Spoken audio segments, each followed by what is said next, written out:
Ce programme vous est présenté par la boutique à Turquie Netanya. L'excellence du vin et de l'alcool.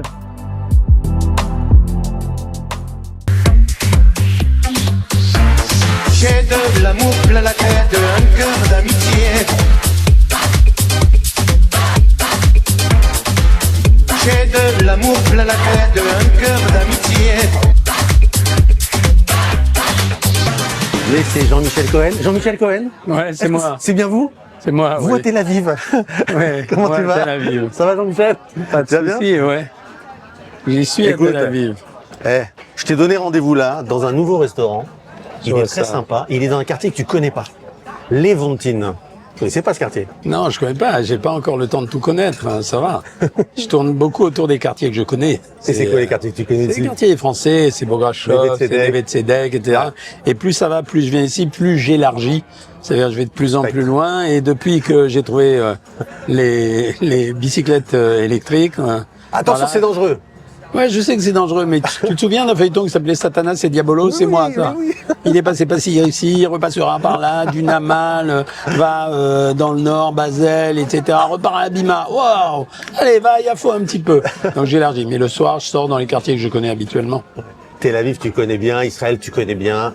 Tu viens depuis un petit moment quand même. Est-ce que tu as eu une période où tu n'es pas venu en Israël? Non, je viens très très souvent en Israël, par goût et par obligation.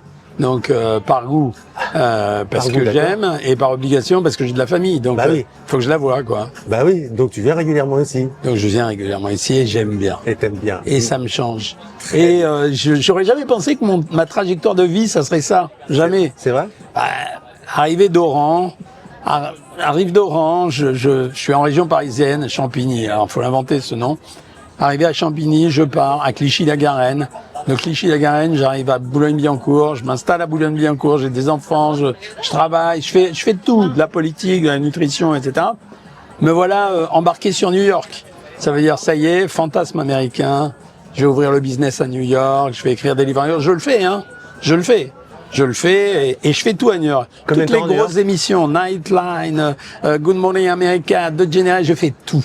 Donc, et je pense que ma carrière, elle va se continuer, peut-être même se finir à Manhattan. Et je reste longtemps, hein, je reste presque 5 ans. Hein. C'est long, 5 ans. Hein. Bon, après, il y a problèmes familiaux, je suis obligé de rester à Paris. J'ai pas le choix. Ouais.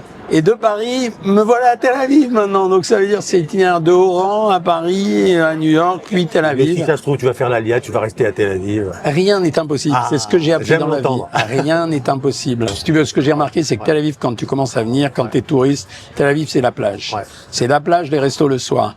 Et quand tu commences à être très très souvent ici, c'est fini. Ouais. C'est-à-dire la plage, c'est rien. C'est-à-dire, ce qui m'intéresse, c'est d'aller naviguer dans les rues, aller voir des nouvelles choses, rencontrer un artiste, découvrir, quoi. C'est pas, et je suis content de faire ça. Découvrir un petit verre de vin? On fait les Chaim? Attends, les Chaim, bien sûr, les Chaim. Les Chaim, je suis ravi de te voir ici. On se connaît depuis longtemps, nous. On se connaît depuis M6. Exact. Tu te rends compte? Une longue carrière. Longue carrière audiovisuelle.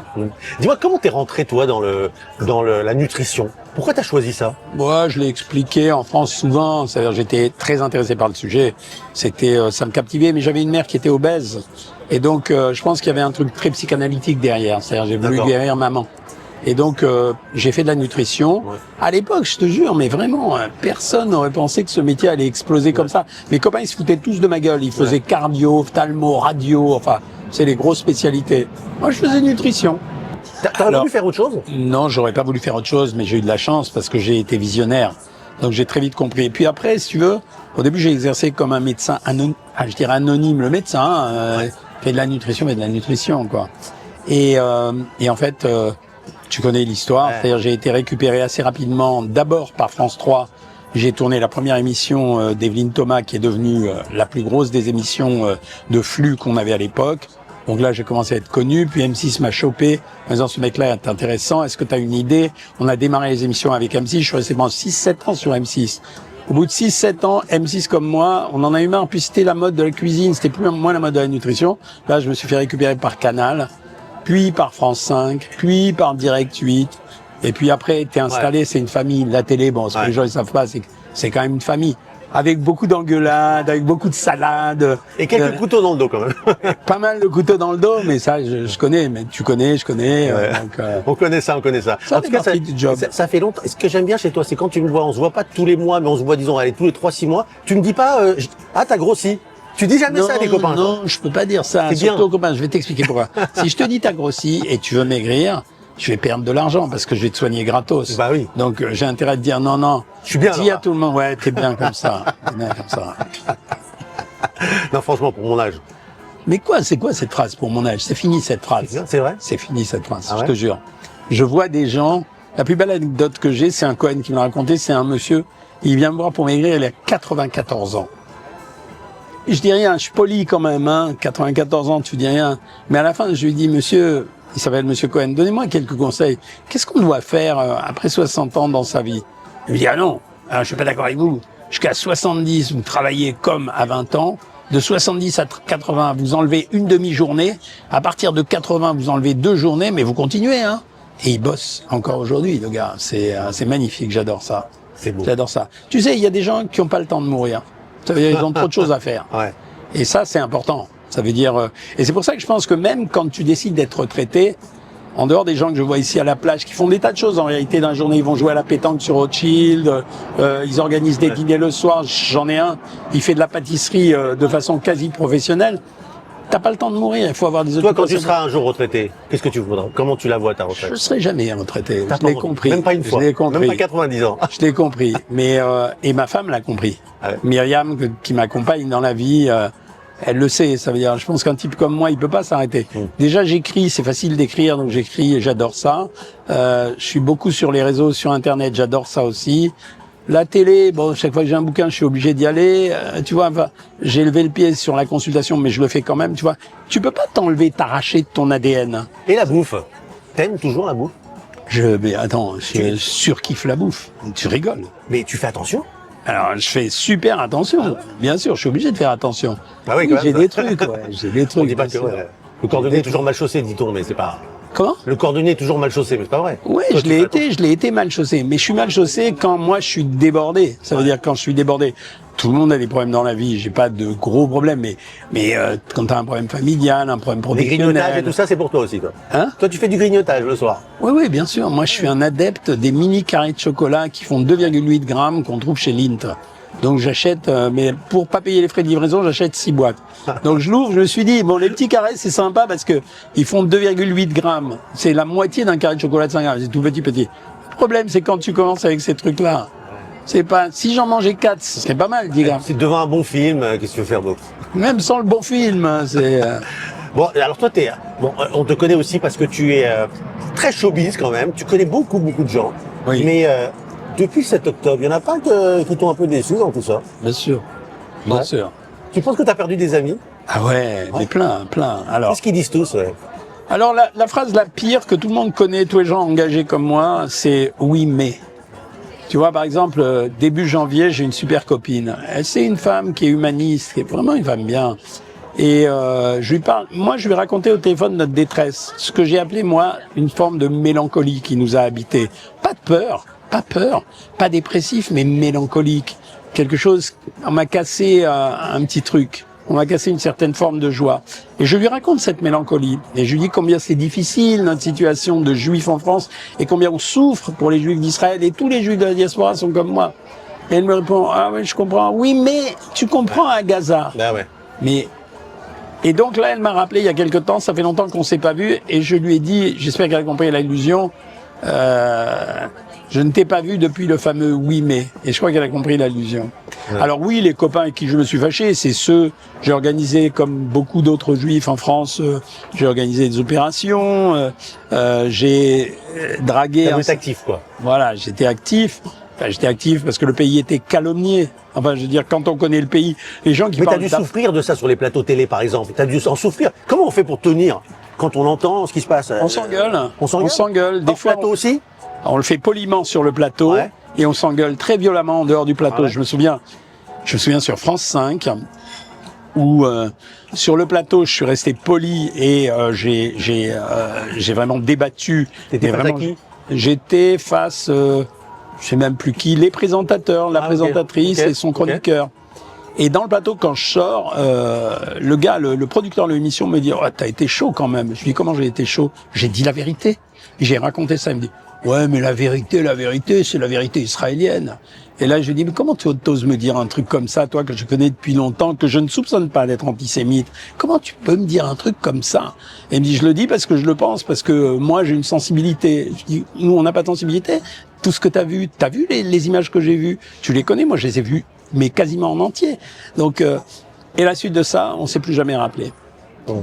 Mais à l'inverse, ce qu'il faut souligner, parce qu'il faut pas voir que le négatif, c'est tous les anonymes qui m'envoient sur les réseaux, j'ai 2-3 connards, pardonne-moi le terme, mais 2-3 connards qui vont me dire nazi-sioniste, fils de pute, etc., etc. Mais quand ces mecs disent ça sur les réseaux, quand je fais mes lives, etc., j'ai une batterie de gens qui arrivent à dire « Faut pas passer comme ça », où je reçois des messages « Nous, on est avec vous », des gens qui sont pas juifs. La plus belle des phrases, c'est Sophia Aram qui me l'a dit. Et Sophia, elle m'a dit, on dînait après une opération, justement, pour expliquer. C'est pas une opération propagande, nous, c'est une opération pour expliquer. Le Hamas fait de la propagande, nous, on explique. Asbara, comme on dit ici. Voilà. Et je lui dis, oui, elle me dit, mais tu sais que la très grande majorité des Français sont plutôt du côté israélien. Mais pourquoi ils descendent pas dans la rue? Et je lui dis, mais ce sont ce qu'on appelle les modérés. Et Sophia me dit, mais ce qu'on appelle les modérés soutiennent en général modérément. Mais c'est exactement ça. Ça veut dire que ce sont des gens qui sont proches de nous, mais qui soutiennent modérément. Et puis, il y a une quantité de gens qui ne sait rien, qui te dit, mais qu'est-ce qui s'est passé le 7 octobre? Pourquoi c'est une date importante pour vous? Mais enfin, tu regardes pas les actualités, tu suis pas. Les gens s'en foutent. T'aurais pu faire un livre comme Arthur a fait, par exemple, Un cri? Alors, je pense que oui, j'aurais pu le faire. Je suis pas sûr que je l'aurais fait de façon aussi délicate que ce qu'a fait Arthur. Arthur l'a fait très intellectuellement, délicatement, je dirais. Moi, j'aurais été... mais si tu veux... Plus dans le dur. Ouais, j'aurais été plus dans le dur. Ouais. J'aurais été... Et en plus, si tu veux, j'avais une différence par rapport aux autres. C'est que moi, dans mon itinéraire, j'ai passé 25 ans en politique. Et donc, je suis encore très proche de gens qui ont vraiment les rênes du pouvoir. Donc, si tu veux, j'aurais été probablement... ça aurait été difficile pour moi de tenir un entre-deux, voilà. Ouais. Alors que le livre d'Arthur est délicat, ça veut dire il exprime en même temps la douleur, mais en même temps il le présente d'une autre façon. Donc j'aurais pas fait ça. Et puis, si tu veux, il faut être honnête, je suis identifié comme nutritionniste. Ça veut dire que je peux parler d'Israël, mais je suis identifié comme nutritionniste, donc ça aurait été un gap entre qui je suis, ce que je suis et pourquoi je représenterais ça. J'ai pas d'autorité particulière à dire j'incarne le peuple juif. Pas plus Arthur, mais sauf qu'Arthur étant dans l'image et dans le spectacle, il pouvait faire ça. Et merci à lui d'ailleurs, merci à lui. Jonathan Arfi, président du CRIF, parle de déflation lente de l'antisémitisme à venir. Tu y crois ça? Alors, c'est comme ça que ça s'est passé usuellement. Ça veut dire qu'à des événements antisémites ou des événements qui concernaient les juifs qui créaient des bouffées d'antisémitisme, en général on a des pics d'antisémitisme et derrière, une fois l'événement passé, ça redescend. Donc finalement l'antisémitisme, c'est comme une sinusoïde, ça monte et ça descend. Sauf que c'est devenu aujourd'hui un argument de vente politique. C'est la différence avec avant. Ça veut dire qu'avant, c'était un antisémitisme diffus, populaire, etc. Là, on a un antisémitisme d'une fraction politique.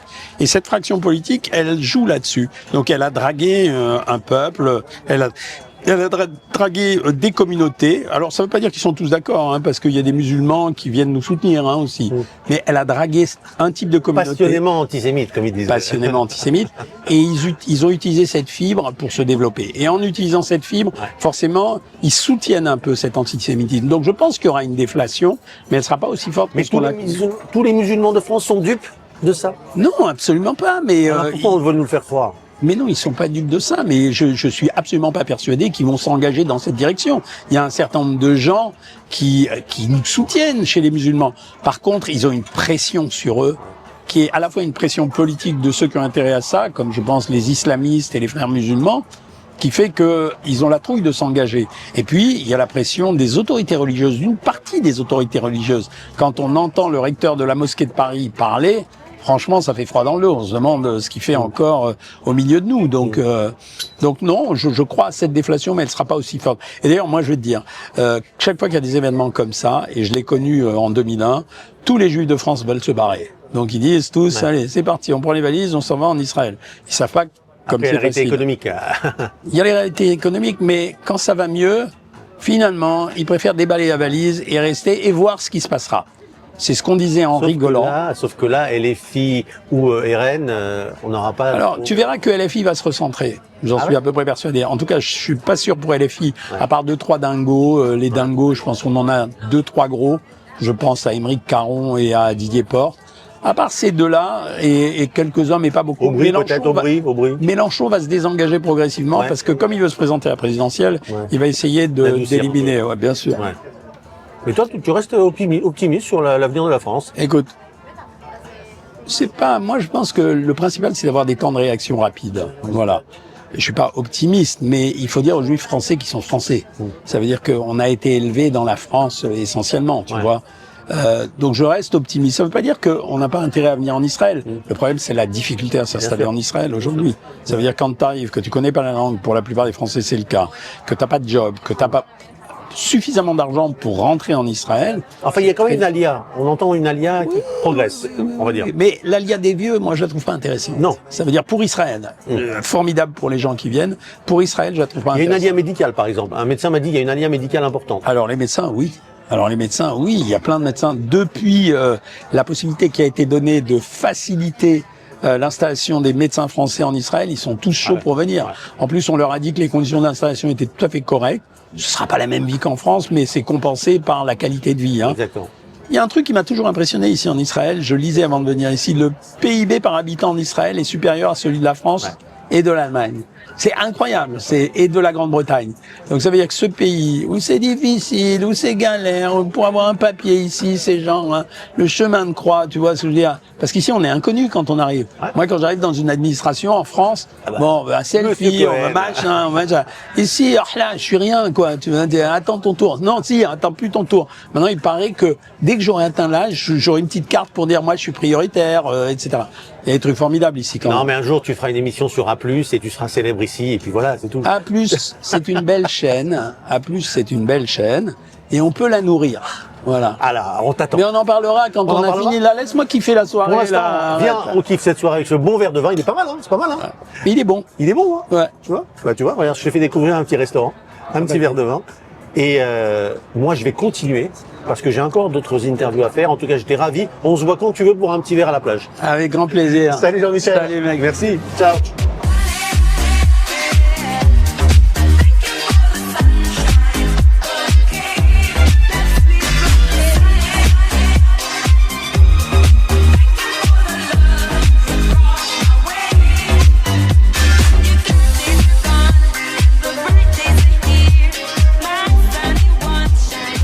Yoël.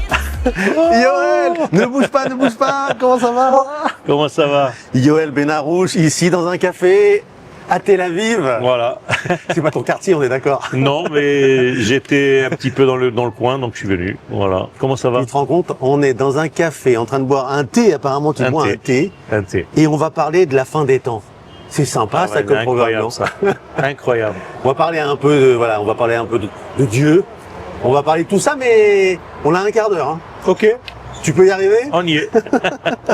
Bon, alors, ce que j'aime bien, moi, c'est que c'est quand même, Yoël, on se connaît bien, bon, on va pas se cacher, on se connaît bien. Et je trouve quand même qu'il y a une particularité chez toi, comme Rav. T'es assez marginal par rapport aux autres Rav qu'on connaît ici en Israël. Baruch Hashem, je vrai. n'aime pas rentrer dans des tiroirs. Ah oui. Donc je garde mon indépendance et ma relation directe avec le patron. Tout en respectant tous les autres. Hein. Ouais, parce que t'es kabbaliste, t'es peintre, t'es artiste, t'es conférencier. Ça sort un petit peu de la forme qu'on connaît, mais c'est moi. Je crois que t'es joueur de tennis aussi. Hein, un petit peu. Pas comme toi, mais ça m'arrive. Bon, comment ça va? Très très bien, Ouais. grâce à Dieu. Pas trop fatigué parce que je te vois tout le temps. Tu te lèves Je suis tôt le fatigué. matin, tu bosses, tu fais une conférence, tu peins, tu... Je suis très fatigué, mais ça va, j'essaie Comment tu tiens? Au thé vert? Je tiens, je me dis que tant que je peux faire, je fais, et puis on verra, Bezrat Hashem. Parce que cette énergie que tu as, évidemment, que tu nous transmets dans tes cours, quand on y va, alors que ce soit à Ranana, que ce soit ailleurs d'ailleurs, on sort de là un peu comme si on avait appris un shot de tequila. tu vois l'effet un peu. On est un peu perturbé à chaque fois. Sympa. À chaque fois qu'on sort de tes cours, on se dit, mais attends, est-ce que j'ai bien tout compris? Et c'est ça le truc, en fait, c'est que toi, tu te dis, tiens, c'est le moment, on est dans le bon timing pour enseigner la Kabbale, la vraie Kabbale, c'est du Zohar, le secret, finalement, c'est le bon moment pour le faire, alors que c'était un peu interdit dans les C'était époques... pas interdit. On disait que c'était interdit, mais ça ne l'était pas. Et aujourd'hui, non seulement c'est possible, mais on a le devoir de le faire selon le maître lui-même de la Kabbale, Rabbi Shimon Bar Yochai, qui nous demande d'être aujourd'hui capable et d'étudier et d'enseigner cette étude parce qu'elle est primordiale pour la Géoula. Qu'est-ce que tu veux dire par là? Je veux dire par là tout simplement que ce monde dans lequel nous sommes passe à une étape nouvelle maintenant. On va vivre une nouvelle ère. On est en train de terminer un cycle, il y a un nouveau cycle qui va se mettre en place, et ce nouveau cycle en réalité, c'est de vivre notre vie ici-bas avec les critères d'en haut. Et ça, c'est pas évident, c'est-à-dire on apporte les valeurs divines dans notre monde pour les vivre. Je parle d'éthique, donc de propreté mentale, de morale, de tout ce que nous faisons ici, ça va avoir la couleur quelque part du divin. C'est quoi de pratiquer la religion juive ici en Israël? Alors je ne parle pas de religion, je parle avant tout d'un peuple sur sa terre. Et donc c'est de venir et être naturel, de vivre sur le lieu qui correspond à ta nature profonde. De la même manière que tu ne peux pas planter une plante dans une terre qui ne lui correspond pas. Il y a une terre qui te correspond. Tu fais partie du peuple d'Israël, cette terre d'Israël correspond à ta nature profonde. Et c'est là où tu peux devenir en réalité toi-même. Donc tu vas revenir vers toi. Nous revenons vers nous. Alors c'est drôle parce qu'ici on est à la Maison Kaiser Paris. Il y a un petit peu de français ici à Tel Aviv, c'est du français à Tel Aviv, quoi. C'est sympa. Et justement, ça m'amène à parler des Français parce que c'est évidemment tu t'adresses beaucoup aux francophones d'Israël qui viennent à tes cours et on le sent de faire l'Alia pour eux. Il y a forcément un sens. C'est pas simplement pour le soleil et la belle plage. C'est aussi essayer de rechercher quelque chose de spirituel. Je pense que l'Alia, c'est pas seulement une relation horizontale de quitter une terre pour arriver à une autre terre. C'est une élévation, c'est retrouver son identité. En réalité, c'est ça. Et ils y arrivent, alors tu les sens en recherche de ça, les francophones d'Israël? C'est une soif, une véritable soif, je le vois tous les jours, je le rencontre tous les jours, et je suis très heureux de voir qu'en réalité, tous, et dans les détails et dans le complet, on cherche à retrouver notre identité la plus vraie, redevenir en fait ce que nous avons oublié d'être pendant 2000 ans d'exil. Donc c'est le sens de l'Alia en fait.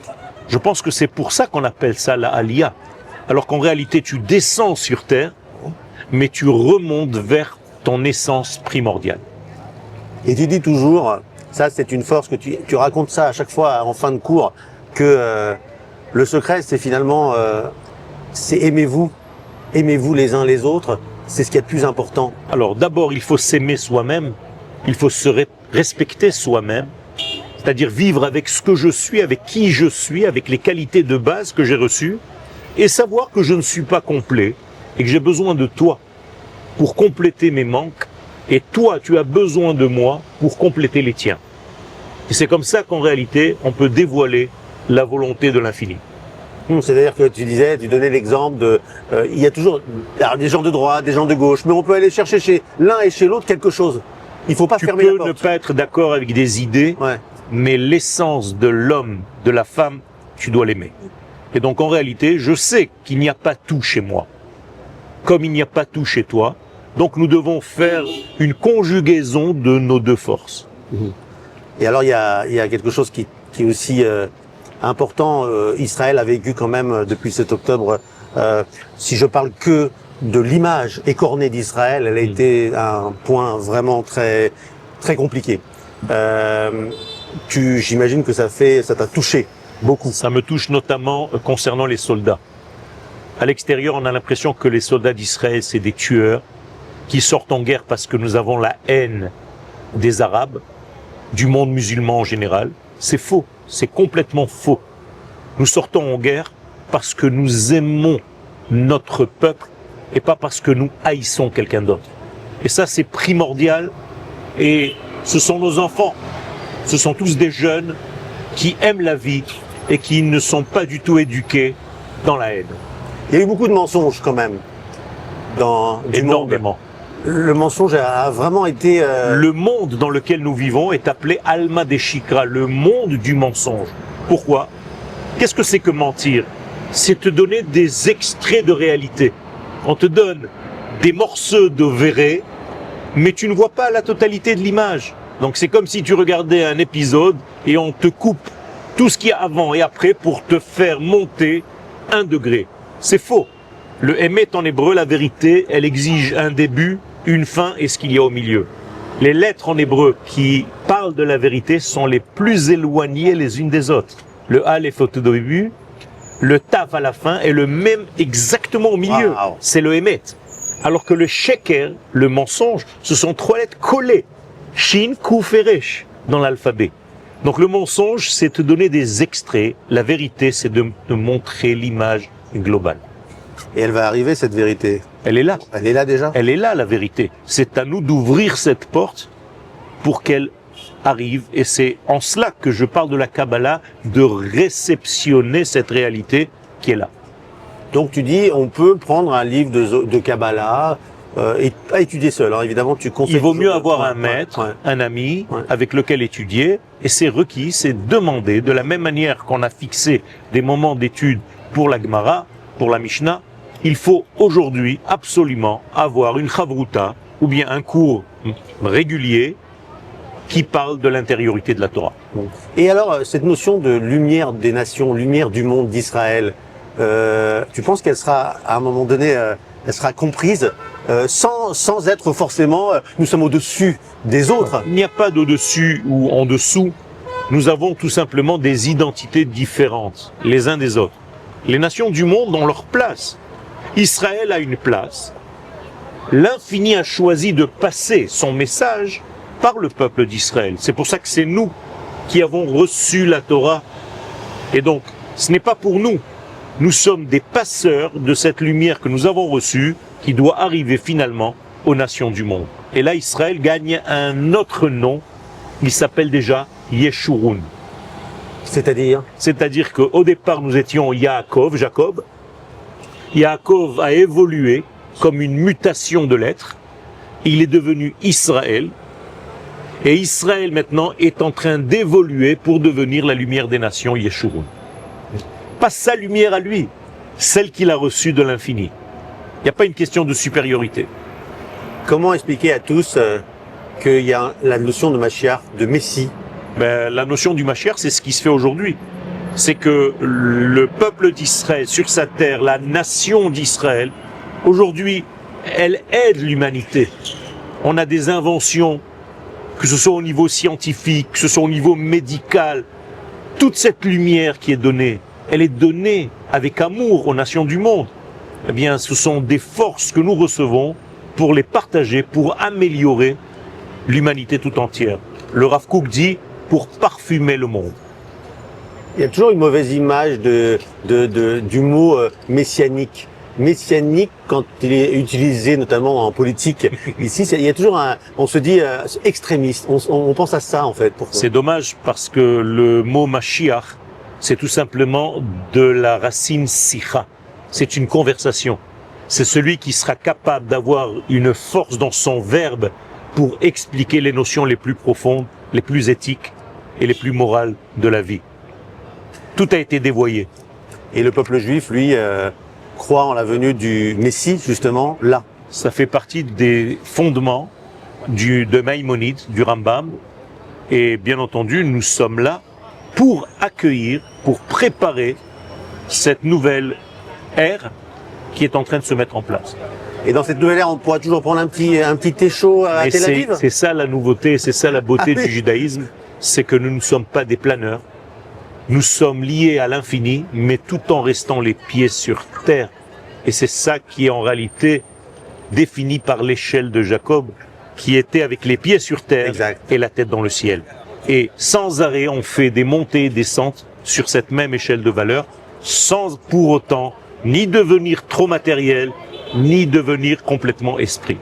Et tu fais penser au livre d'Anaël, justement, Anaël, qui faisait des montées et des descentes, selon toi, parce que tu as, en fait, on le sait peu, mais tu as participé à l'écriture de ce livre. Tu as écrit 18 chapitres de ce livre, le fameux livre d'Anaël. Tout à fait, j'ai eu le bonheur d'avoir cet ange en forme de petite fille pendant des sa années. particularité? Sa particularité, c'est qu'elle n'était pas au niveau du corps.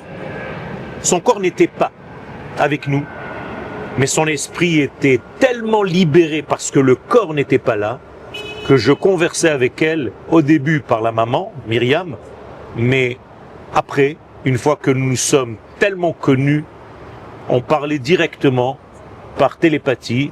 Je lui posais des questions dans ma tête, elle me répondait directement. Et donc il y avait quelque chose qui s'était installé, qui dépassait l'entendement, et je l'ai vécu réellement. Elle t'a dévoilé des choses? Oui, de manière beaucoup. Elle a dévoilé des choses, mais d'une manière générale, et c'est ce qui était important, et c'est ce qui m'importe à moi, c'est que ce n'était jamais au niveau individuel. Elle avait cette vision globale de la nation d'Israël et de sa mission dans le monde. Ah bon, on a Olivier Rafovitch qui est juste derrière nous. Bon, Ben, magnifique. Juste derrière toi, voilà. On va lui dire bonjour. Eh ben, on peut lui dire bonjour. Bonjour. Bonjour Olivier. Comment ça va? Toda Rabba.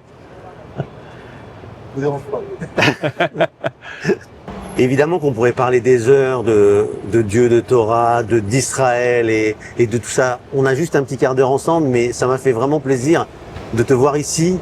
J'imagine que tu as quelque chose à faire après. Tu as encore un cours. Écoute, c'est réciproque et effectivement, j'ai un cours et donc ça tombe bien. On a juste le temps pour conclure. Je m'en vais, je voyage pour un autre cours. Un autre cours. Et tu as le temps de peindre encore? Je peins le matin, Ouais. très tôt, toute la matinée. Et après, je consacre, en fait, avant, je consacre pour la Torah. Et après, encore une fois pour la Torah. Au milieu, il y a mon travail. Et de temps en temps, tu t'échappes pour faire une interview. Merci beaucoup, Yoël. Merci, Allez, moi, je Toda. continue. J'ai aussi des interviews à faire. À tout de suite. J'ai aucun doute À plus là-dessus. tard. Ciao. We only said goodbye, we were. I died 100 times. You go back to her and I go back to. We only said goodbye. Nathanaël? Ouais, Nathanaël Drey? oui, Salut. bonsoir. Comment tu vas? Bah, au prochain, super. Ah, et mais toi merci d'être là. Eh ben, avec plaisir. Et en plus, quel tu m'as plaisir. commandé du vin. Ah bah, c'est écoute, gentil. c'est normal, c'est normal. Oh là là là là là. Merci beaucoup. Ça fait Avec plaisir de te voir. Eh ben, écoute, plaisir partagé. Et Plaisir écoute, partagé. je regarde tes petites vidéos. J'aime beaucoup. Ouais. C'est la raison pour laquelle je t'ai invité ce soir à boire un Écoute, petit verre avec moi. Merci beaucoup, Parce merci beaucoup, que ça me fait plaisir. je trouve que c'est efficace. Ça répond à des questions que tout le monde se pose et surtout avec des petites nouveautés. On comprend pas toujours ce qui se passe. Hein. Il y a la loi Smotrich. Enfin, il faut que tu nous expliques tout ça autour d'un Tu verre. rentres tout de suite dans le... Ah, moi, D'accord, on y je va. veux tout savoir et je pense que les francophones d'Israël et les Français aussi de France, parce il y a eu, paraît-il, qu'il y a une aléa qui se prépare. J'ai entendu dire. Écoute, je pense que cette petite rumeur, alors pour l'instant c'est qu'une rumeur, c'est pas encore une loi, elle n'est pas encore officielle. On a quelques petites infos à l'intérieur comme quoi elle va passer, ou en tout cas il y a très peu de chances qu'elle ne passe pas, mais effectivement elle va faire grand bruit et elle est destinée directement à attirer les Olim Hadashim, les futurs Olim Hadashim en Israël. Bon, alors d'abord, on rappelle que tu es expert comptable et fiscaliste ici en Israël. Oui. Ça, c'est bien. Donc, un grand cabinet entre Jérusalem et Tel Aviv. Ça, on sait que c'est 30 personnes, c'est ça à peu près? On a 32 personnes avec les associés. Exact. 2000 clients. J'ai fait mes devoirs, j'ai regardé, etc. C'est bien, tu as Mais tes fiches, c'est bien. Et ce qui m'intéresse aussi, c'est de savoir, mais pourquoi tant de Français? Parce qu'il paraît que tu as une grosse majorité de Français. Écoute, ça s'est fait un peu naturellement. On a publié très tôt, on a mis en ligne un site internet avec énormément d'informations. Très très rapidement. Au départ, c'était pas du tout pour attirer de la clientèle. C'était dès qu'on nous posait une question une fois, deux fois, on se rendait compte que c'était une question qui pouvait intéresser du coup plus de gens. Si 2 ou 3 personnes se la posent, forcément d'autres personnes se la posent. Et donc on a décidé de commencer à publier beaucoup sur tout un tas de choses, Airbnb, le bitoire Clomi, les fiches de paye.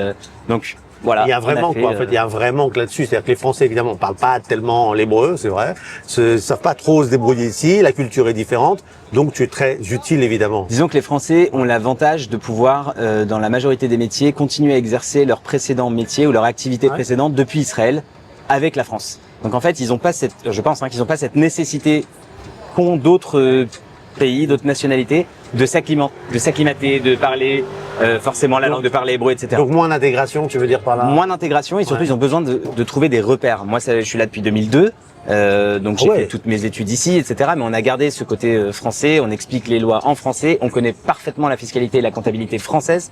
Donc très rapidement, on va pouvoir capter l'attention d'un chef d'entreprise qui va venir continuer à travailler en Israël tout en gardant son entreprise en France. On va lui dire voilà, ça c'est bon, ça c'est pas bon, ça il faut restructurer, ça il faut le faire de telle ou telle manière. Ouais. Bon, alors cette nouvelle loi là, qui vient d'arriver pour les Olympiques, bon, on dit la loi Smotrich, mais elle n'a pas de nom en fait pour l'instant. Hein. Alors pour l'instant, elle n'a pas de nom parce que c'est pas encore une loi. Ouais. Elle n'est pas encore passée. Ouais. Il y a par contre une autre loi qui est passée. On va revenir sur le petit projet de loi de Smotrich, mais il y a une autre loi qui est passée au 1er janvier 2026. Elle va rentrer en vigueur.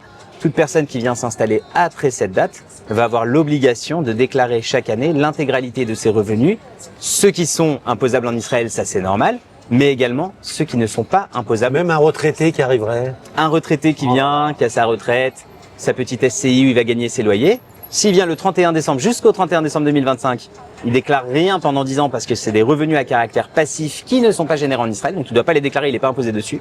S'il vient le 1er janvier 2026, il continue à ne pas payer d'impôts, c'est important de le préciser. Il n'est pas imposé, mais il doit les déclarer. Imposé, mais il doit les déclarer. En fait, on va devenir une sorte de livre ouvert pour l'administration fiscale et on n'a pas encore le recul nécessaire pour savoir comment l'administration fiscale va, entre guillemets, interpréter toutes ces informations, retravailler, peut-être contacter certaines personnes qui perçoivent des dividendes. Peut-être Israël va les considérer comme du salaire et va donc imposer en Israël. Donc ça, c'est pas la bonne nouvelle.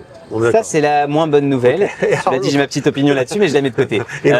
L'autre projet de loi, ce que tout le monde en parle, on en a parlé sur les réseaux, c'est d'ailleurs pour ça que tu m'as contacté, c'est que typiquement, Israël, en tout cas Smotrich, s'est rendu compte qu'il y a une montée de l'antisémitisme en dehors d'Israël, veut encourager une nouvelle vague d'Alia, veut faire venir les gens et si ça suffisait pas 10 ans d'exonération fiscale sur les revenus étrangers, ils ont rajouté 2 ans d'exonération totale sur les revenus israéliens.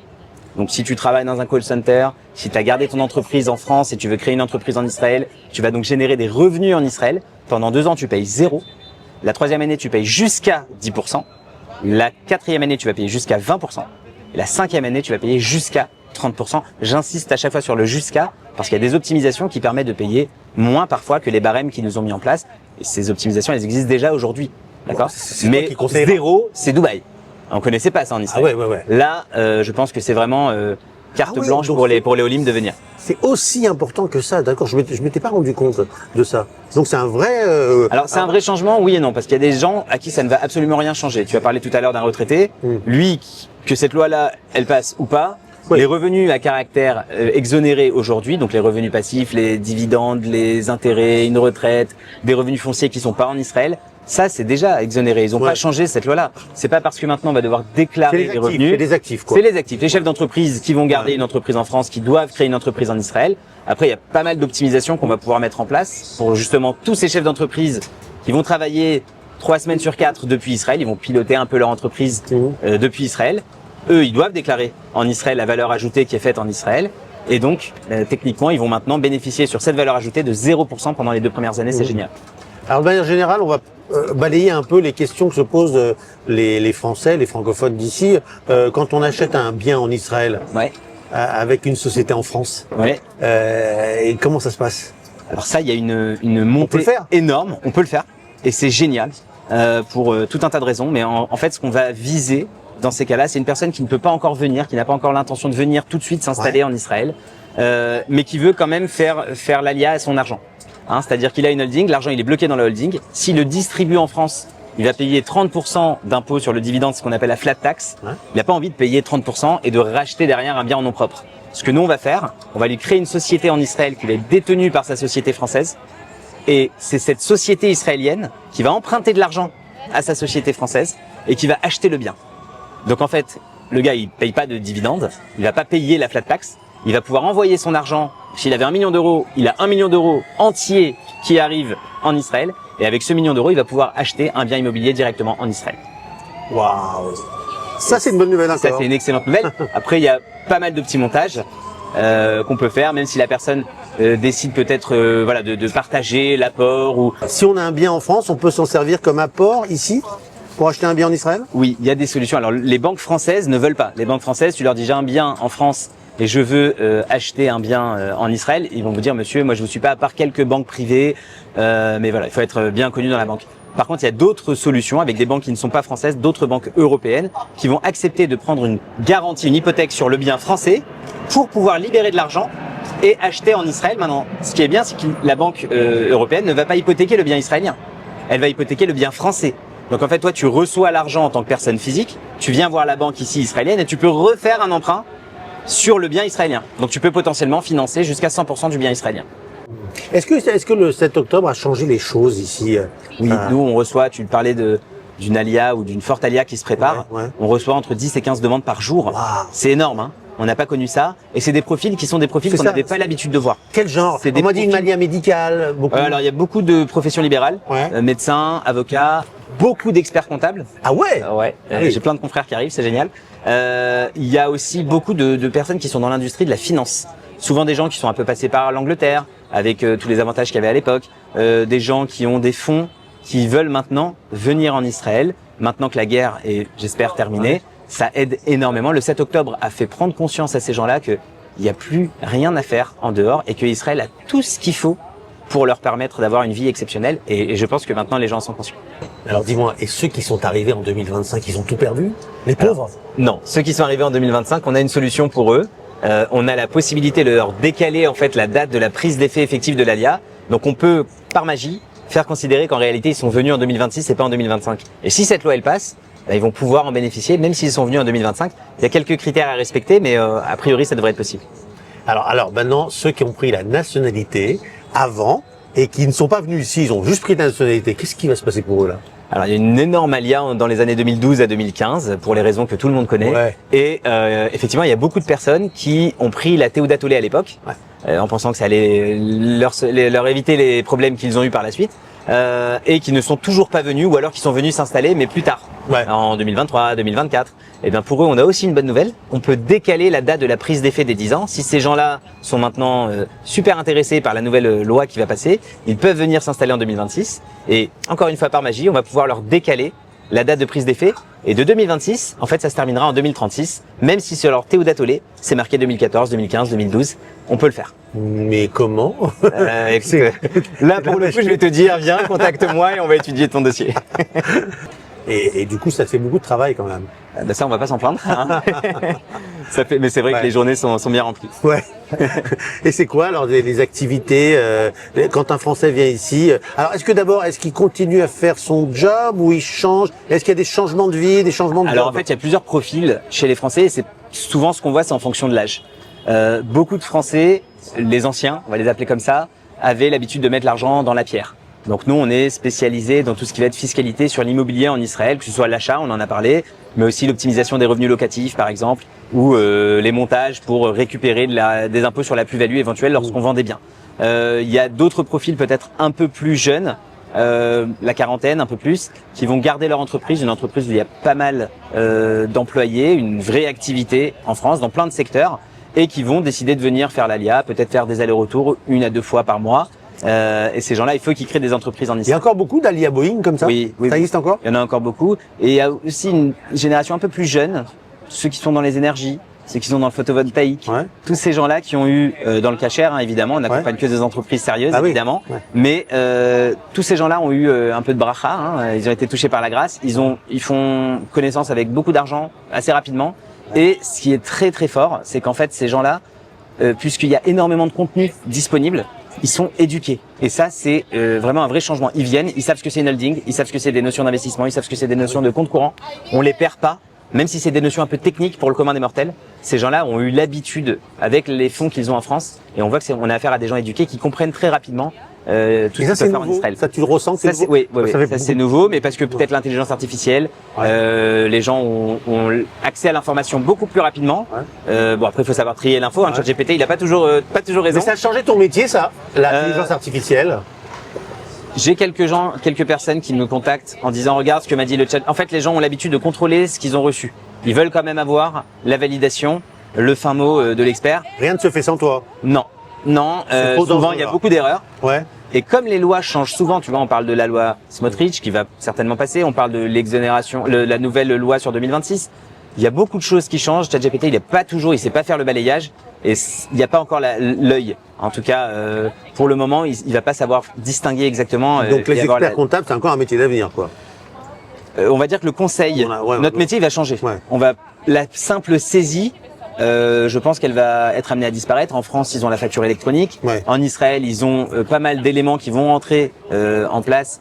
Penny Lane, c'est quoi Penny Lane? Alors Penny Lane, c'est pas en Israël. Mais c'est pas, c'est dommage, non? Mais on a une plateforme équivalente qu'on a aidé à développer, qui s'appelle Summit, pour qui on a accompagné le développeur, qui est un copain. Et qui est une super plateforme. Ça ressemblera à Penny Lane? Ça ressemble beaucoup à Penny Lane. Et puis moi, comme je suis un vrai geek, j'adore la technologie.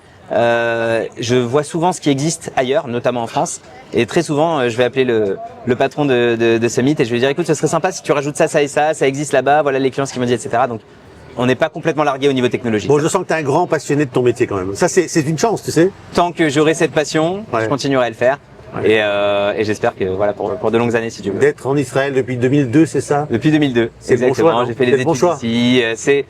C'est le plus beau cadeau que mes parents aient pu me faire. Ouais. C'est pas facile tous les jours. La vie, elle coûte cher. Et l'intégration, elle est pas facile. Je suis venu ici, j'avais 13 ans. L'adolescence, l'armée, les études, c'est pas des périodes, on va dire, super sympas. Mais le choix est très rapide. Et puis surtout, ce qui est sympa, c'est qu'à l'étranger, il y a tellement de ce qui se passe à l'étranger, ça nous aide beaucoup à apprécier ce qu'on a en Israël. Bon, on termine par le meilleur conseil que tu puisses donner à quelqu'un qui veut faire la LIA. Alors le meilleur conseil, c'est déjà typiquement de ne pas écouter les deux avis principaux qu'il va recevoir. C'est ce que j'appelle l'avis de la synagogue et l'avis de la plage. On a toujours des amis qui pensent que le cousin, le beau-frère, la belle-mère, elle a fait ça et c'était génial. C'est du cas par cas. Il n'y a pas la recette magique pour tout le monde. Il y a plein d'optimisations qu'on peut mettre en place. Je peux pas tout dire. Évidemment, il y a des sujets qui sont plus sensibles que d'autres. On va venir te voir. C'est pas, j'appelle pas forcément Non, mais pour bon. ça. Je suis pas là pour ça, mais il y a énormément de choses et le balayage, le périmètre qu'on peut optimiser, il est très très large. Depuis l'optimisation en France, via la structure internationale, les revenus en Israël, la composition du foyer, la transmission, la succession. Il n'y a pas d'impôt sur les successions en Israël, il n'y a pas d'impôt sur les donations. C'est un boulevard. Et pour ceux qui ne sont pas encore venus et qui ont de l'immobilier en Israël, attention. Il est en train de se mettre en place des échanges d'informations automatiques sur les biens immobiliers. On a connu ça avec le monde bancaire. Ça arrive sur l'immobilier. Il faut prévenir, vaut mieux prévenir que guérir, comme on dit. Donc, n'attendez pas que cet échange soit mis en place de manière systématique, mais ça va être mis en place. Donc, même ceux qui pensent pas venir tout de suite parce qu'ils ne peuvent pas venir tout de suite et qu'ils n'ont pas envie de venir tout de suite, attention, s'il y a des biens qui sont pas connus, il faut prendre les devants. Toi et ton cabinet, vous êtes à jour de ce qui se passe en ce moment. Toujours. Ça, c'est important quand même. Ouais, J'étais ça fait ravi. partie du métier. J'ai appris beaucoup de choses. En tout cas, j'espère que les téléspectateurs aussi. Merci Et puis, on se revoit quand tu veux. Et si j'ai un petit Écoute. conseil, je peux t'appeler? Quand tu veux, avec plaisir. Merci Nathan. Merci beaucoup. À À bientôt. bientôt. Salut, ciao. Je suis une poupée de cire, une poupée de son.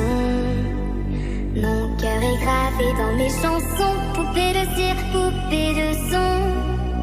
Suis-je meilleure, suis-je pire qu'une poupée de salon? Je vois la vie en rose bonbon. Poupée de cire, poupée de son. Je suis une poupée de cire, une poupée de son. Mon cœur est gravé dans mes chansons. Samuel Madar. Stéphane Cato, Comment tu vas? avec toi. Écoute, je suis ravi. Moi aussi, je suis très content de te voir. Bon, écoute, je t'ai donné rendez-vous dans l'endroit. Je me dis ça va être très calme. C'est parfait, c'est parfait. On entend que toi. T'aimes bien ce genre d'endroit? J'adore. Bon, ça très s'appelle sympa. Poupée. Ouais, Et franchement, c'est mignon. c'est mignon comme une poupée. J'aime Ouais. beaucoup. Non, c'est vraiment sympa. J'aime beaucoup ces ambiances. Made in Tel Aviv, bien comme on aime. Ah, là, je t'ai emmené dans Tel Aviv, là. Parfait. Le petit quartier du sud de Tel Aviv. Très sympa. Tu connais Tel Aviv? Je connais pas suffisamment Tel Aviv. Ah ouais? Je viens pas suffisamment souvent. La dernière fois que je suis venu, moi, c'était en décembre 2023. Vraiment, tu vois, très peu de temps après. Ouais. Donc voilà. Bon, t'es content? T'es là depuis une semaine? Je suis là depuis une semaine, ouais. T'as Je suis vu arrivé- beaucoup de choses? J'ai fait un voyage avec le KKL en Ouais, fait. ouais. J'ai fait le nord, le sud, la Knesset, c'est génial, j'ai adoré. Et ils font des choses vraiment très très bien. Donc d'ailleurs, si le message leur faire passer, merci. Ouais, puis c'est avec tes copains, puis il y avait 6 mois, t'as Ouais. Asbara, t'as tous nos amis qui font de la bonne Asbara. Ils sont comme très bons. toi. C'est important, c'est important. On est tous au lendemain du 7 octobre, on a eu chacun notre aventure, on a tous vécu la chose avec la même intensité. Et ce qui est important, c'est de réussir à incarner en tout cas cette envie de communiquer, d'informer, de dire les choses, chacun à sa manière. Voilà. Alors là, on est dans un endroit festif. Pendant 2 ans, on n'a pas pu aller dans des endroits comme ça. Ouais. On avait trop. Alors c'est vrai que le retour des otages nous a un peu libérés. Ça nous a donné un peu envie de ressortir. Voilà, tu vois les Israéliens autour de toi là commencent à sortir. Tu sais, je vais te dire, je te disais juste avant que mon dernier voyage, c'était en décembre 2023. Et ce voyage-là, c'était un voyage où j'étais dans un moshab à Talmé Yosef qui est quasiment collé à Gaza. Et moi, ce qui m'avait vraiment marqué lors de ce voyage-là, c'était cette forme d'union sacrée, de solidarité collective en Israël et même vis-à-vis de tout le peuple juif dans le monde entier.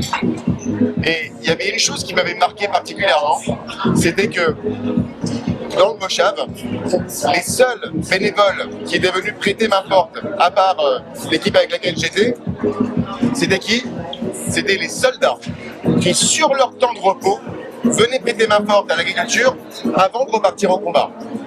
Et quand tu vois ça, tu te dis que tu n'as pas le droit de te plaindre en France. Que, ok, on peut se plaindre si on veut, parce que chacun a...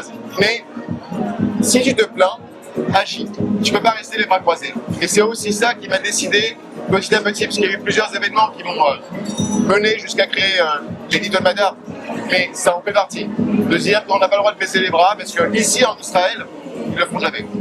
Ouais, c'est comme c'est un combat que tu t'es donné, c'est une mission que tu t'es donnée en fait. Ouais, c'est une mission, mais c'est venu de manière progressive. Ouais. Je te parlais du Moshav en Israël. Je te prends un exemple un peu marrant, mais premier soir, je suis au restaurant, et donc à Tel Aviv, hein, et je parle avec ma femme, et puis on parle à voix basse. On parle à voix basse en parlant de Gaza, de l'antisémitisme, tout ça. Et il y a un serveur israélien qui arrive et qui nous fait hey, ici vous pouvez parler à voix haute, mais en Israël. Et tu vois, c'est des choses comme ça. Bah, c'est une mauvaise habitude que tu as eu à Paris. Mais c'est très significatif. Bah oui. Je reviens à Paris, à l'aéroport, le taxi qui me demande alors vous étiez où? Et tu En réponds, Italie. dans le sud. C'est que des choses comme ça, des petites choses, des micro-événements mis bout à bout que tu te dis j'ai pas le droit de faire ça. Et c'est ça qui t'a convaincu Ouais. d'ouvrir l'auditoire de Madar. Tu dis Ouais. là je vais l'ouvrir. Il y a ça. Encore une fois, c'est plein de petites choses. Je prends un autre exemple. Sabine Tahaza. Pour celles et ceux qui ne connaissent pas, c'est une survivante du 7 octobre qui a perdu malheureusement son fils et son ex-mari lors du 7 octobre. Je l'ai rencontrée en janvier 2024 à Paris. Elle devait rester, on était une petite quinzaine à la rencontrer, donc vraiment en petit comité, tu vois. Et elle est censée intervenir pendant 1 heure. Elle est restée 4 heures à parler. 4 heures. À nous raconter, minute par minute, le 7 octobre. On était tous en sanglots, parce qu'elle nous racontait vraiment dans le détail tout ce qui s'était passé. Et en nous voyant en sanglots, elle nous dit arrêtez de pleurer. Arrêtez de pleurer, levez-vous, levez la tête, gardez la tête haute, parce qu'on va gagner la guerre, parce qu'on va libérer le monde, parce qu'on est la lumière, et que je vous interdis de pleurer, moi je pleure pas. Et quand tu as Sabine Tahaza, en personne, qui te dit ça, alors qu'elle a perdu son fils, qu'elle a perdu son mari, et qu'elle nous voit pleurer, qu'elle nous dit ne pleurez pas, mais comment tu veux réagir derrière? Quelle résilience, mais de toute façon tu le sens bien autour de toi, regarde. Là il y a quasiment que des jeunes, mais ils ont tous fait l'armée, voire la guerre. Tous ces gens-là autour de toi, là, qui sont là aujourd'hui, ils ont envie d'être positifs, ils aiment la vie en fait. Et c'est ça qu'on aime chez les Israéliens, c'est qu'ils aiment la vie d'abord, ils reviennent toujours à la vie et au combat. Moi franchement, j'adore ce que tu fais, c'est vraiment, c'est utile comme on dit, vous êtes plein à le faire, Simon Moss, on va plein, quelques-uns on va dire, pardon, on n'est pas assez Bah, non, nombreux. mais c'est important ce que tu Pas dis. assez nombreux. C'est important parce que je trouve qu'il n'y en a pas assez. Et j'aimerais voir éclore des jeunes qui ont envie de communiquer, qui ont envie de dire les choses avec leurs mots, avec leur envie, avec leur passion. Et on manque de personnes qui prennent cette initiative. Mais le problème, c'est que ça vous met en danger, apparemment. Et j'ai entendu dire, Samuel, on m'a fait une confidence, ta mère veut que t'arrêtes. Ta maman dit qu'il faut que t'arrêtes de faire ça. C'est vrai ou pas? Ma maman est inquiète, Voilà. mais ma maman est très contente, j'espère en tout cas. Ma maman est Elle est contente. Non, c'est normal, c'est une mère, et c'est une mère juive. Ouais. Donc forcément, elle est inquiète pour moi, comme mon père d'ailleurs, mais si tu veux, cette peur, elle est jumelée aussi à, je l'espère en tout cas, une fierté du fait de dire les choses, de nommer les choses, d'informer. C'est normal. Quand on est parents, on s'inquiète toujours pour ses enfants. Et encore plus quand on fait des choses comme ça. Ouais. Elle doit être fière. C'est toi qui as sorti l'histoire du rail? Oui. De l'animatrice télévision Oui. France 2. C'est toi qui avais sorti ça. C'est moi qui l'ai sorti. Oui. Incroyable. On a eu le fin mot de l'histoire ou pas? Pardon? On a eu le fin mot de l'histoire. Alors l'enquête est en cours. Je me suis renseigné un petit peu parce que les deux se renvoyaient la balle, la boîte de prod, la chaîne. Au final, l'enquête est en cours. Tout laisse à croire que finalement c'est un monteur chez France Télé. Il a fait du zèle. Pardon? Il a fait un peu de zèle. À déterminer. Tu sais, moi, tant que j'ai pas le résultat de l'enquête, etc., je me prononce pas. France Télévisions n'est pas une chaîne antisémite, n'est pas un groupe antisémite. Ouais. Le groupe Warner, la boîte de prod, n'est pas un groupe antisémite non plus. Mais elle est fille, oui. Elle est fille, oui. Elle est fille et passionnément antisémite. Passionnément. Merci Raphaël Etton. Merci Raphaël. Je l'adore en plus, Il est Raphaël. top. Il a été, Raphaël Ettoven, il a été d'un courage incroyable. Parce qu'il faut quand même l'affronter, cette meute, hein. Avec Richard Malka qui l'a incroyablement bien défendu. Et il faut tenir vraiment tête à cette meute qui ne lâche rien, parce que derrière eux, ils ont une armada de personnes antisémites qui ne lâcheront rien. Nous, on n'est pas nombreux, mais les réseaux sociaux, c'est une caisse de résonance qui permet justement d'amplifier le message. Moi, quand j'ai lancé l'édito de Madar, je m'étais dit que si j'arrive à toucher 3-5 000 personnes, magnifique. Aujourd'hui, je fais plusieurs millions de personnes qui me voient. Ça a dépassé mes espérances. Et la satisfaction pour moi, qu'est-ce que c'est? C'est de me dire que je ne touche pas que les fans. Je touche toutes les personnes non juives et qui m'envoient un nombre de... Si tu savais, le nombre de messages que je reçois de personnes non juives qui me disent soit on vous soutient, mais on n'ose pas le dire. Donc il y a une majorité silencieuse qui existe vraiment en France. Écoute, la majorité silencieuse, elle est peut-être silencieuse, mais elle entend tout. Et elle voit tout. À partir de ce moment, je reçois des messages pour nous dire on vous soutient. Ou alors, j'ai appris des choses. Ou alors, je suis pas complètement d'accord avec tout ce que vous dites, mais j'ai envie d'en parler avec vous. Et ça m'intéresse plus, parce qu'on va pouvoir les convaincre, on va pouvoir discuter avec eux. C'est ça qui est important. Est-ce que ça te rassure? Bien sûr, ça me rassure. Ah ouais? On se sent, depuis le 7 octobre, il y a quand même beaucoup d'entre nous qui sont sortis sacrément seuls. Et aujourd'hui, avoir toutes ces personnes non juives qui viennent en masse, on ne les voit pas. C'est assez invisible au final tout ça. Mais ça existe et ils sont beaucoup plus nombreux qu'on pourrait l'imaginer. Alors tu dis toujours dans tes vidéos, notamment on ne peut pas gagner cette guerre de la communication, par contre on va tout faire pour pas la perdre. C'est ce que tu dis. Cette guerre de la communication, il y en a plein qui me disent c'est vrai tout le temps, mais c'est bien, c'est sympa tout ce que tu fais, mais à quoi ça sert? Et je l'entends. C'est vrai, à quoi ça sert? Et tu sais, ça sert à plusieurs choses. D'abord, ça me sert à moi pour ma thérapie. Blague à part. Pour te sentir utile aussi, comme nous tous. Tu sais, il y a des choses qui se passent qui sont invisibles. Quand je fais des vidéos qui sont largement relayées et qui arrivent à faire parler au-delà de mon cercle proche et des cercles qui suivent, je me dis que c'est gagné quelque part. Et toi, qu'est-ce qui te différencie des autres qui font la même chose que toi? Enfin, toi, les Bob Asbara et les Simon Moss qui font les choses très bien. Qu'est-ce que tu amènes en plus, toi?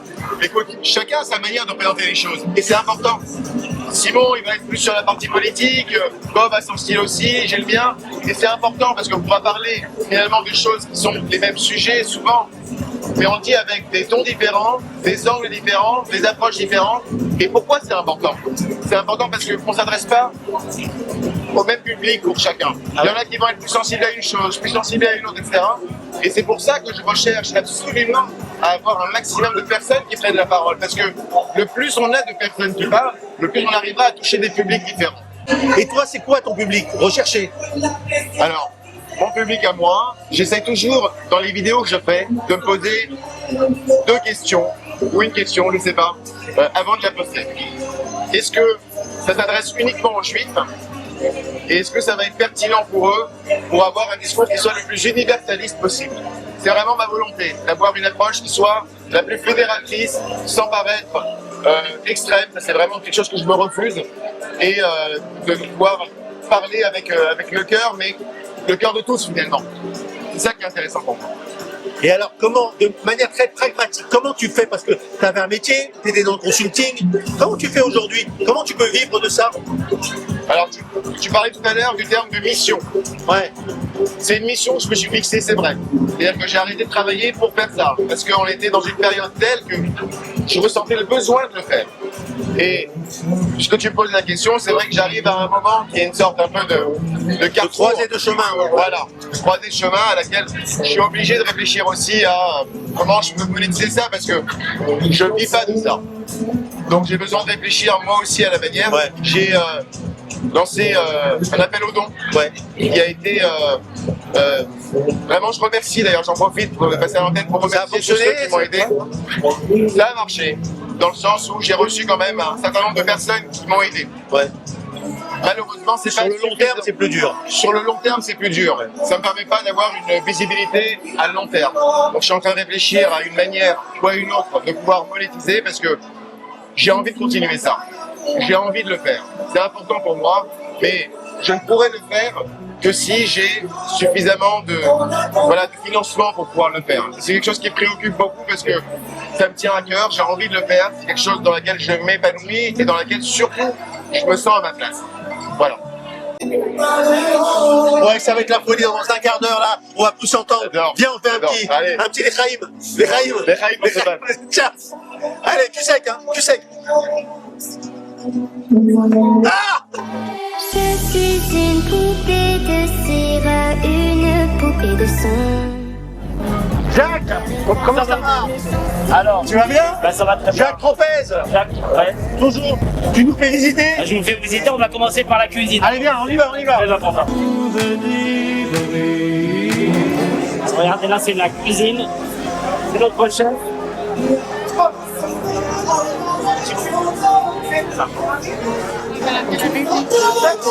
Le DJ. Là, c'est mon associé. Mon associé s'appelle Sharon. Ok, Sharon. Hey, this is the big boss. Ça, c'est Jacques de Lopez.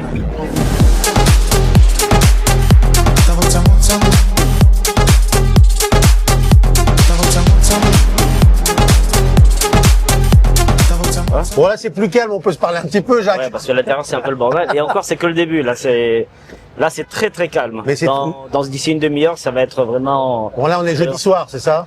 Mais ici, c'est pas ici le jeudi soir, ça veut rien dire. Ici, le jeudi ouais soir, c'est tous les soirs. Ah ouais Le week-end, ça commence le dimanche.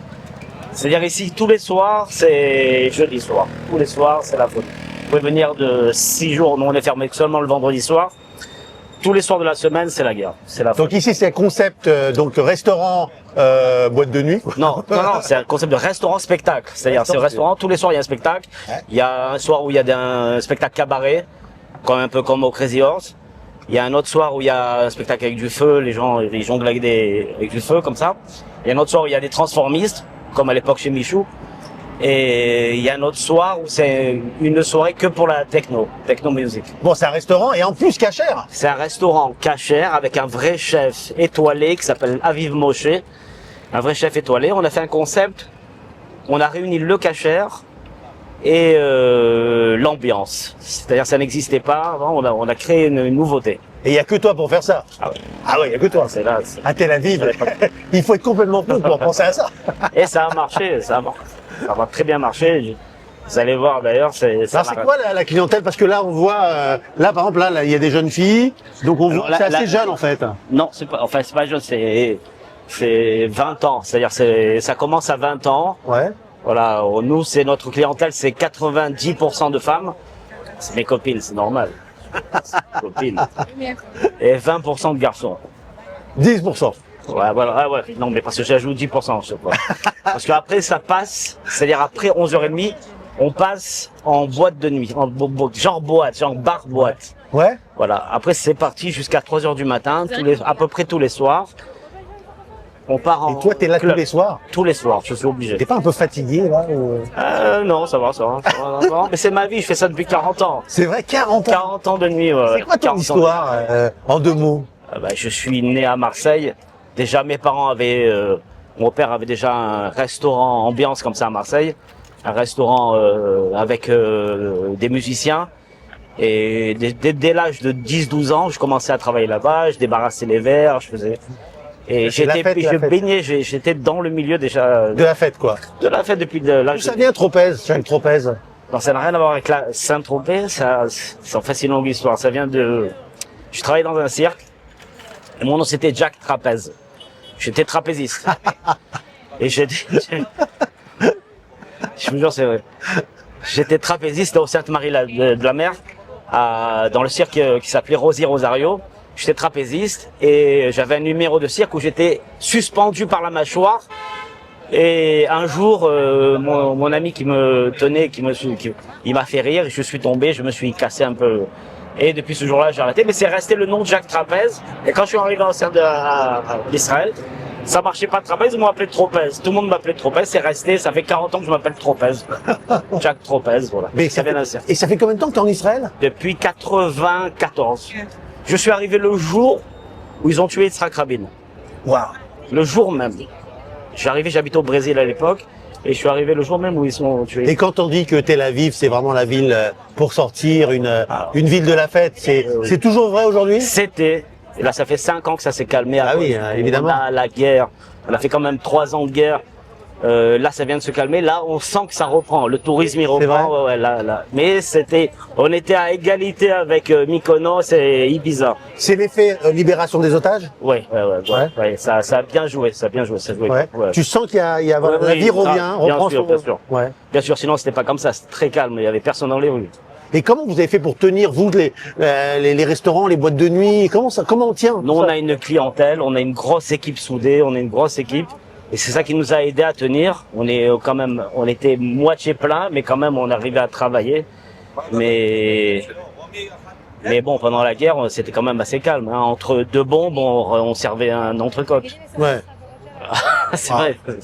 C'est fou. C'est hein. quand même une vie particulière ici en Israël. C'est fou, parce qu'on avait des alarmes tous les 5 minutes, mais bon, les gens, ils s'affolent pas, on a un bunker à l'intérieur. Ah ouais. Les gens, ils allaient se planquer, ils revenaient pour boire un verre. Ouais. Qu'est-ce que vous voulez, on va pas arrêter la vie pour... Bon, il paraît qu'il y a un truc à voir chez Poupée. Un truc. C'est quoi? Les toilettes. Alors, on va y aller. On y va? Voilà. Juste pour voir, hein. On peut aller voir les toilettes. On a changé les toilettes. Allez, Avant, nous c'était emmène. des poupées russes. Oui. Et on les a changées, on a mis maintenant des espèces de poupées robots, comme ça, avec la musique à l'intérieur. Je veux voir ça. Allez. Tu nous emmènes? Allez, viens, on te suit. Allez. איזה שכונה אתיופית של זה אתה בכלל מי נשמע שיבה לא רוצה חבר, אבל מה אמרה עליך?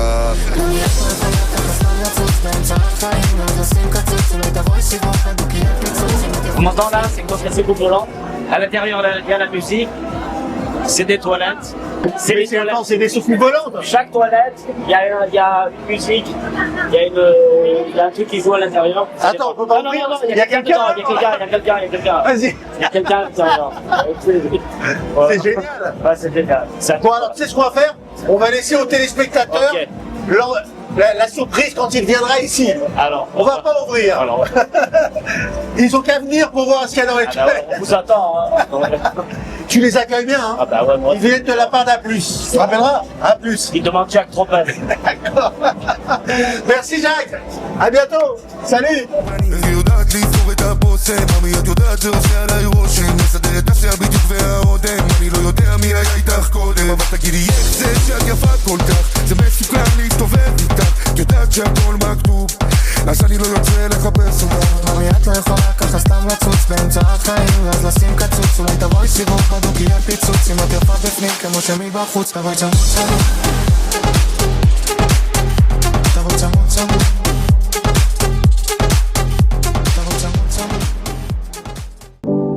Ce programme vous a été présenté avec la boutique à Turquie Netanya, le lieu d'excellence du vin et de l'alcool.